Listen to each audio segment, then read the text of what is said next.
دعا اللہ سے راز و نیاز کی باتیں، جو باتیں بندہ کسی سے نہیں کر سکتا وہ اپنے رب سے ڈائریکٹ کرتا ہے، اپنے دل کے سارے دکھڑے اپنے رب کی دہلیز پہ رکھتا ہے اور اپنی ساری ضرورتیں مالک کی چوکھٹ پہ رکھ دیتا ہے، اور اس سے مانگتے ہوئے بندے کو شرم نہیں آتی، حیا نہیں آتا، بلکہ اس سے مانگتے ہوئے فخر محسوس ہو رہا ہوتا ہے کہ میں اپنے رب سے مانگ رہا ہوں۔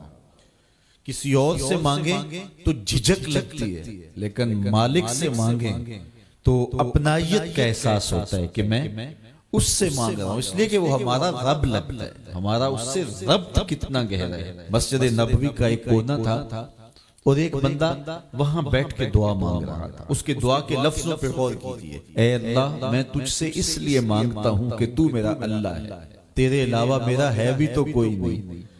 تو یہ وہ دعا مانگ رہا تھا اور مسجد نبوی کے کونے میں بیٹھا تھا۔ حضور نے دیکھا تو ایک صحابی سے کہا، وہ جو دعا مانگ رہا ہے اس کو جا کے بتا دو تمہاری دعا قبول ہو گئی ہے۔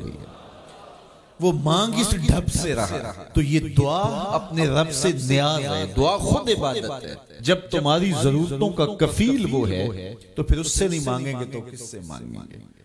اور جب اس سے بندہ مانگتا ہے تو پھر وہ مانگنے والے کی لاج بھی رکھتا ہے۔ ان ربکم حیی کریم یستحیی من عبدہ اذا رفع یدیہ ان یردہما صفرا۔ تمہارا رب حیا کرنے والا کریم ہے، جب بندے اس کے سامنے ہاتھ پھیلا کے دعا مانگتے ہیں اللہ فرماتا ہے مجھے شرم آتی ہے ان کے اٹھے ہوئے ہاتھ خالی کیسے موڑوں۔ جب انہوں نے مجھ سے مانگا ہے تو میں نے بھی نہ دیا تو کون دے گا؟ میں ایک سادی سی بات کرتا ہوں، اتنے لوگ جتنے لوگ یہاں بیٹھے ہیں اگر کسی دنیا دار کے ڈیرے پہ چلے جائیں اور اس سے کوئی چیز طلب کریں اور وہ دینے کی استطاعت رکھتا ہو تو وہ کیا خالی لٹائے گا؟ وہ کہے گا اتنے لوگ آگے ہو تو ڈیرہ داری کی شان کے خلاف ہے کہ میں ان کو خالی لٹاؤں۔ تو جب یہ دنیا دار خالی نہیں لٹاتا تو رب کیسے خالی لٹائے؟ جب بندے اس کی دہلیز پہ چل کے آ جائیں تو وہ بندوں کی ضرورتوں کا کفیل ہے اور ان کے ہر درد کو جانتا ہے اور ان کی ضرورتوں کو پورا کرتا ہے۔ علماء نے کہا دعا ہر صورت قبول ہوتی ہے، یا تو یہ ہے کہ فوراً قبول ہو جاتی ہے، جو مانگا فوراً مل گیا، اور کبھی ایسا ہوتا ہے کہ فوراً نہیں ملتا، حکمت ہوتی ہے اور فوری دینا مناسب نہیں ہوتا تو اس کو فوری نہیں دیا جاتا، لیکن دعا بعد میں کچھ عرصے کے بعد اس کی ڈیمانڈ پوری کر دی جاتی ہے۔ اور کبھی ایسا ہوتا ہے نہ فوری دیا جاتا ہے نہ بدیر دیا جاتا ہے، اس دعا کو ذخیرہ کر لیا جاتا ہے اور حشر کے دن اس کا بدلہ دیا جاتا ہے۔ اور روایت میں آتا ہے حشر کے دن جب ان دعاؤں کا بدلہ دیا جائے گا جن کا بدلہ دنیا میں نہیں ملا تھا تو لوگ آرزو کریں کہ کاش کہ دنیا میں کوئی دعا قبول ہی نہ ہوئی ہوتی، سارے صلے آخرت میں ملتے۔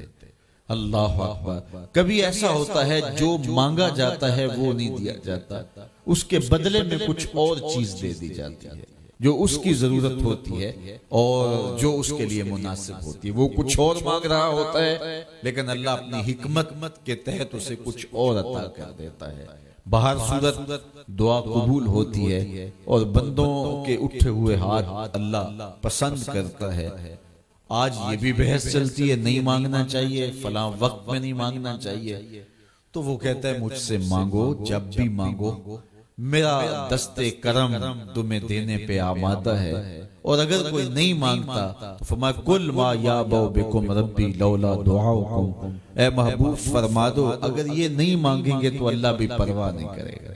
مانگنا تمہاری ضرورت ہے، اگر تم مانگتے رہو گے تمہاری جھولیاں بھرتا رہے گا، اور اگر تمہیں اسے نہیں پکارو گے تو وہ بھی تمہاری پرواہ نہیں کرے گا۔ تو اس کے حضور دعائیں مانگو، اپنی آرزویں پیش کرو، اپنی تمنائیں اس کے حضور پیش کرو۔ اچھا دنیا داروں سے مانگیں تو اپنے لیے مانگتے ہیں، لیکن اللہ سے مانگو تو اپنے لیے بھی مانگو اوروں کے لیے بھی مانگو۔ وہ کریم ہے، وہ دیتا ہے اور خوش ہو کے دیتا ہے، تو اس سے مانگو، اس سے جھولی پھیلاؤ۔